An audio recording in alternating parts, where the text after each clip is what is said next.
Hi, everyone. Welcome to another episode of Conversations with Dr. Cybersecurity. My show is open to everyone. You don't need any qualifications to come here. You don't have to be an expert. You can be a student. You can be a fresh graduate. All I want are real people with questions on personal development, professional development. Our first guest today is Blake Whitworth. So I'm going to invite you, Blake, to please introduce yourself for 2 minutes and tell us who you are, and then we can go into your topics. Great, thank you very much. I appreciate it, and I'm happy to be on your show. So my name is Blake Whitworth. Just a brief, quick introduction about myself. It's not going to take me 2 minutes to talk about me, unfortunately. I wish I had a little more. But I ended up in cybersecurity after a stint in the U.S. military. Cybersecurity used to not be anything that was on my radar at all. Neither was information technology, but it's something that I fell into and started to really love and develop a passion for. Since getting out of the military, I started as an information systems security officer and have since worked my way up to information systems security manager at one of the leading defense contractors here in the sunny tropical Massachusetts, where it's great weather all year round. Actually, it's freezing cold outside right now. So that's me in a nutshell, and I'm ready to talk about the question. That is wonderful. So I see a guitar hanging back there, and I also see a great sense of humor. Well, that's one of many, actually. This is my little home office slash recording studio slash, during COVID times, it's my workout center. So I'm believe in multifunctional spaces. That is awesome. So you realize that as a cybersecurity professional, you also have to be a performer and a musician and everything, right? Yeah, honestly, being a musician, in a former life has really helped me out a ton because I'm not afraid of crowds anymore. I actually enjoy it. I enjoy getting in front of people. Not an egotistical way, but in like you just like you like being up there, on stage or just in front of people. So. Absolutely. That's wonderful. So what things do you want to talk about, Blake? As you know, anything is okay. If I can't answer the question, I'll just deflect. Yeah. So this is something that's been on my mind a lot recently. Okay, and my questions center around education. So I've been doing a lot of thinking about the next 5 to 10 years of my life and where I want to go professionally. Okay. Currently, I'm in a managerial role. I love it. I love leading people. I love mentoring people. I love improving processes, and I really enjoy all the challenges involved in cybersecurity program management. Love it, right? But naturally, I think about what's next and how do I get there? And that's where education comes in to play in my mind. Okay, I get a feeling that you may be an expert on the topic of education, so I'm happy to be here with you and ask the questions. Something gives me that feeling. So let me just break down the approach that I'm taking and expand a little bit more about what I mean when it comes to education. The approach that I take when I think about my next career step in education would be that I think about the role that I may want in the future, be it a CISO or a director of information security or director of cybersecurity. I start there, and then maybe I dig into the qualifications of those roles and sort of chart a path as to how I want to tackle those qualifications and get those things under my belt, the experience under my belt, right? And one of the things that I've noticed when I look at people's, let's say, LinkedIn profile, or I talk to people, the background of these individuals in senior level positions, be it, again, director or CISO, have the backgrounds vary in terms of education. But what I find commonly is either they have a master's of information security or cybersecurity or IT security or something along those lines, or they may have an MBA, and maybe that helped them get there, right? And I'm wondering which one you think would serve an individual better. Now, I realize that's a polarizing question, and there's probably no straightforward answer because there's no straightforward path to get to that level. But being that there is no straightforward path, and you do see those backgrounds vary, I just wonder your opinion on the matter. Because let me just put this in context for you. I have a bachelor's degree, and I want to tackle a master's degree next. What, I'm just sorry. in what field do you have your bachelor's degree? It's in general business, Okay. and I'm not sure which direction to take. Should I take the Masters of Cybersecurity route and become a little more specialized in that field, or should I take the MBA route and be a little more of take a broadened approach and do my specializations and my certifications? Right. I think in your case, either approach may work, but let me talk about the differences which may help you decide. Let me talk about the first thing about the difference between a bachelor's degree and a master's degree. In a bachelor's degree, as a human, our brains are never developed fully until we go through a program that starts to explore all aspects of the brain or as much of the brain as possible, which is why you typically see a bachelor's degree with a whole bunch of liberal arts requirements, this, that, everything, a whole bunch of things, right? Sports and even languages, right? Because what we're doing to you during a bachelor's degree is exploring all parts of your brain as much as possible to help you find yourself. Because at some point during your bachelor's journey, hopefully you decided, I want that business discipline. That's what I want my major to be, that concentration, that domain knowledge. But basically your brain has been exposed to a lot of things. So even after we give you that, you go out into the workforce and you start doing things. Your brain is already very complex, but you still haven't risen necessarily to what is called the executive level brain. The executive level brain is even more developed. They have far better communication skills. They're far better problem solvers. They're more circumspect about things. By that time, they would take a very interdisciplinary approach to any solution. So this is what a good master's degree program will do to you.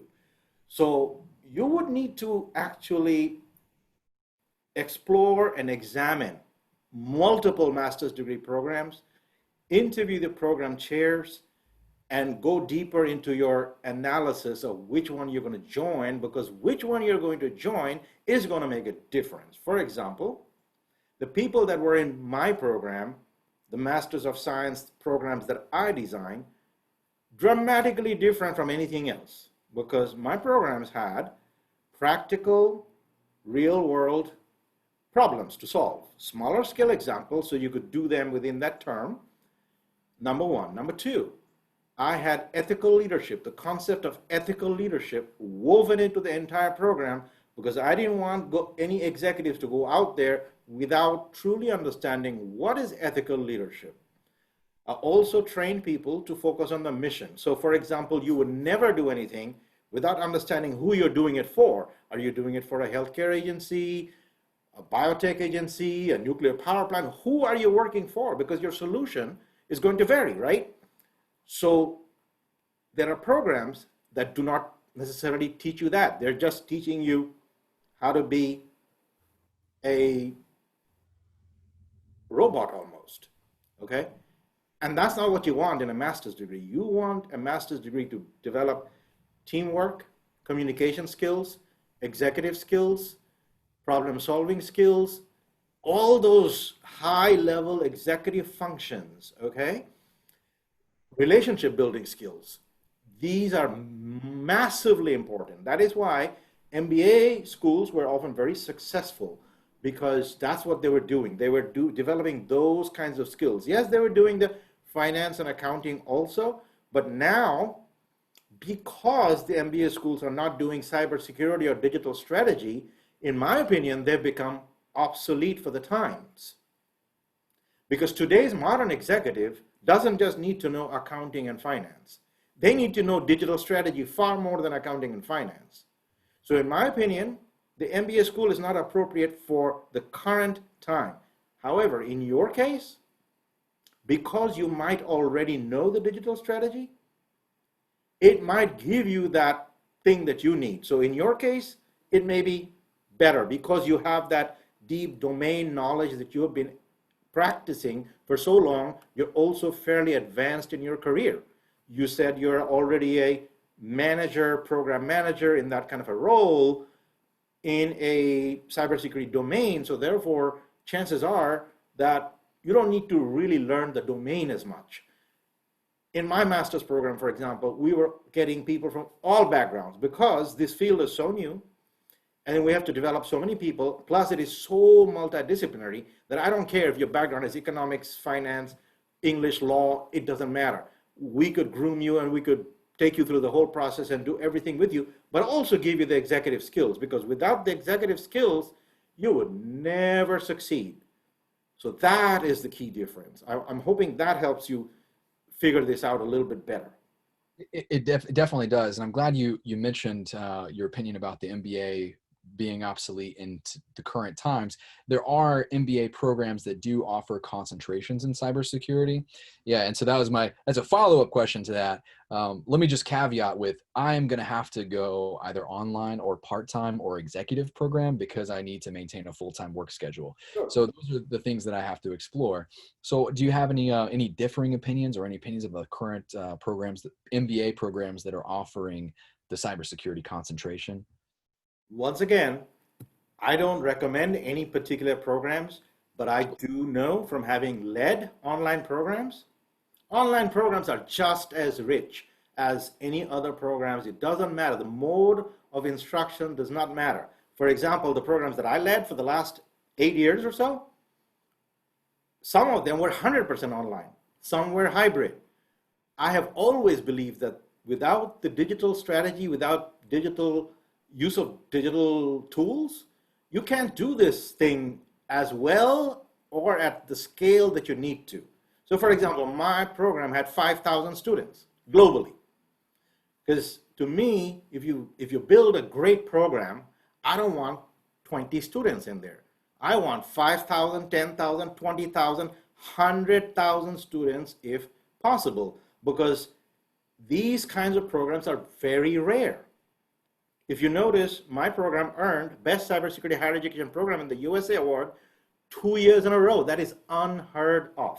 Why? Because it's innovative. It's the only one of its kind in the world. Right. Are there going to be others like that? Probably, but everything is going to depend on leadership. Because you want a leadership where the person is passionate, where they're going to coach the faculty members, and they're going to hire the faculty members, because everything is about mentorship, right? Because the domain knowledge and all that, you're going to get from almost any school. But what is going to be different is who's mentoring you, who's taking care of you. When you have a question, just like you're asking me today, is your professor, is your program chair, those people going to be available to you? Because if they're not, it's going to be very hard for you to succeed. But if they are accessible to you, your success will be accelerated dramatically. That thing happened to my students. If you notice, 2020 ISC Square, you probably know about them, awarded one of my graduates the 2020 Rising Star of the Year award. Last year, again, one of my graduates. Why is that happening? Because I mentored them from day one. They started. I'm the chair. I have 5,000 students in the program, but I still was available to mentor any student in my program and any faculty in my program. You can ask any faculty that worked on my team. I would respond to their question within minutes. And my rule was, if you ask me a question, you'll get an answer within 24 hours.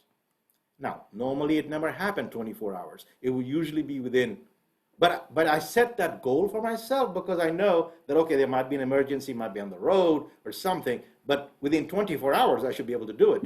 And I have never failed. That's what you need. You see, you want that commitment. So question the program people about that. Yeah, which is great. It's not something that typically comes to mind when you're shopping for programs, right? Because you think, well, I should be lucky enough to get into these programs, so maybe I shouldn't be as picky. But what I'm hearing you say is, definitely shop around, do your own interviews. You are the customer, you are the client, so don't sell yourself short. You're going to pay big time money. These programs are not cheap.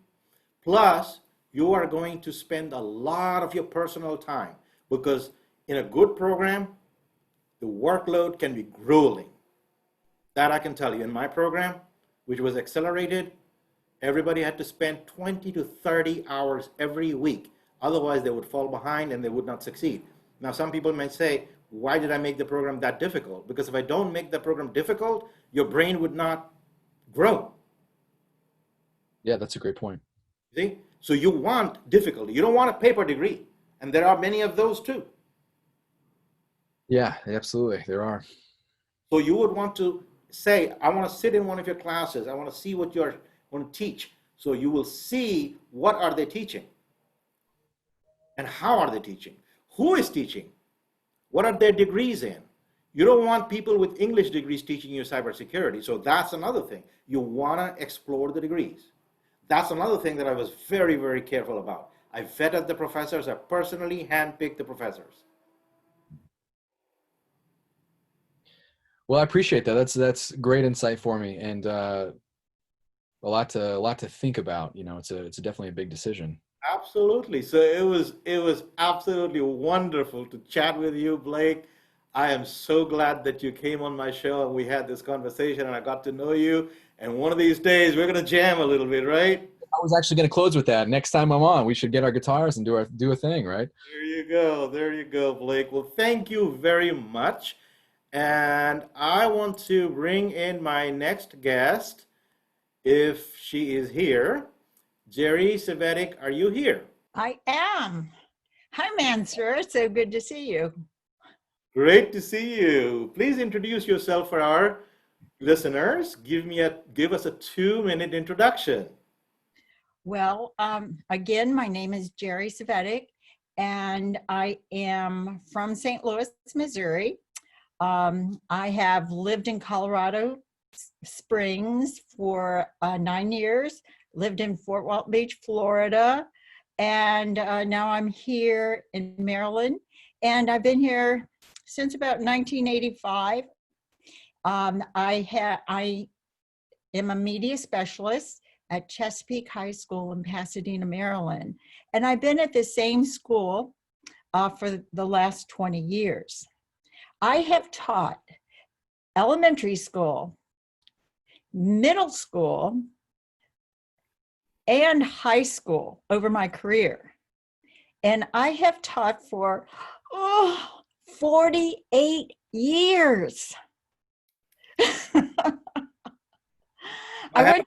wonderful. Thank you. I went to career counseling once, and because it's hard. And I had a very difficult job in inner city St. Louis. And the career counselor said at the end, he said, you can go into another field, but you'll never be happy unless you're in education.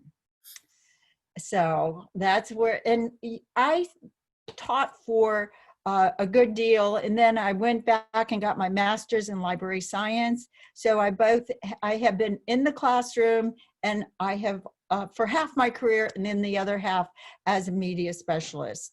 And I really love what I do. I have a passion for what I do. I get to do so many more things than I did when I was in the classroom. Wow, that is wonderful. Yes. So you're also a Toastmaster, right? So that's where we know each other. Yes. And with Toastmasters, I've known about Toastmasters for many, many, many years. When I was in graduate school, I realized I was going to have to do some public speaking, and I was very shy. I was painfully shy. And so I took a Dale Carnegie class in 1980, and that helped me. But Toastmasters, I believe, is so much more than Dale. I mean, Dale Carnegie, don't get me wrong, was a good program, but Toastmasters is a continuous program, and it's not just public speaking. It is leadership, and that is what I am focusing on these days. Wonderful. Wonderful, Geri. It is so nice to see you. And I still remember you. Where I first met you, if you remember, it was at the Baltimore Book Festival. Oh, yes. Yeah. And it was a chance meeting. And then I met you again at Toastmasters, which was That's right. amazing. Right. And I was so intrigued at the Baltimore Book Festival. You had a nice little booth there. You were with a fellow teacher, Right. and you told me all about your book. And I said, well, why would I want a book on cybersecurity? I'm a media specialist. And you told me all the reasons why. And I did buy your book and read it. Excellent book. That is wonderful. That is wonderful. Yeah, I never expected to meet you again. I was hoping that we would meet because we had a terrific conversation. If you remember, you talked with us for almost half an hour or something. We talked at that, and you At talked least. to my friend Patrick at that time. And I know that you might have invited him to speak at your school, and I know you certainly invited me to speak at your school, which was a very, very wonderful experience. So, what topics do you want to talk about today? Well, I thought it would be fun to talk about the changes in Mhm. education. Okay, great. I started off in 1972 in inner city St. Louis teaching second grade. And at that time, you, as an elementary school teacher, you taught all the subjects. So I went to a teacher's college, Harris Teachers College, and we had to take art for teachers, music for teachers. I mean, we had to be able to do everything. And it was very difficult. We did not have all of the technology that teachers have today. We had a ditto machine, Mm. and that was about the only technology we had. We had a blackboard and we had a ditto machine. So it was a very difficult um, job, but we didn't know any better. So it was good. I enjoyed teaching everything. I like it because I like variety. I like getting up, you know, moving around, and I'm very eclectic. So it was okay. Um, then I guess some of the, you know, there were changes over the years, but I think some of the biggest changes that I've seen in education was the first is the in the year 2000, around the late 90s, 2000, because the computer was coming into education, into the classroom, computer labs, Right. and that really shook up education. It was, I was at Chesapeake High School at the time, and the teachers in that building was opened in 1976. When I went in there in the year 2000, 99% of the teachers had come in when the school opened, and they stayed at that school. Mhm. But when the computer came in, it overwhelmed Mhm. most of the older teachers. Mhm. They had to learn how to turn on the computer, how to do email, and they were responsible for doing email. And this was something that they were not accustomed to. And it was very difficult for them. Mm. And so I saw one by one some of these teachers who, an excellent art teacher, he was amazing. Right, right. He retired. You know, teachers who had no intention of retiring because, or just leaving the profession because the technology was just so difficult for them. Right, right. And this is my belief. I have lasted 48 years in education. And I think if you're going to be an educator, you have to up your game. You have to stay in the game. If you want to stay in the game, you're going to have to adapt to the changes that come along the way. Mhm. I see a huge change in education right now. This is the biggest change that I have seen since around 2000. And it might even be bigger than the 2000 change. Mhm. I have seen, again, a lot of teachers who are retiring, who are leaving the profession. It is so difficult to teach online Mm-hmm. all day long, Right, to right, right. create your lessons, to keep kids engaged, to learn Flipgrid and Nearpod and this one and that one. There are so, and you have to keep them engaged. And so again, we're reinventing education. And again, I want to stay in the game. So I have been upping it and learning the technology and and enjoying it too. It's a real challenge.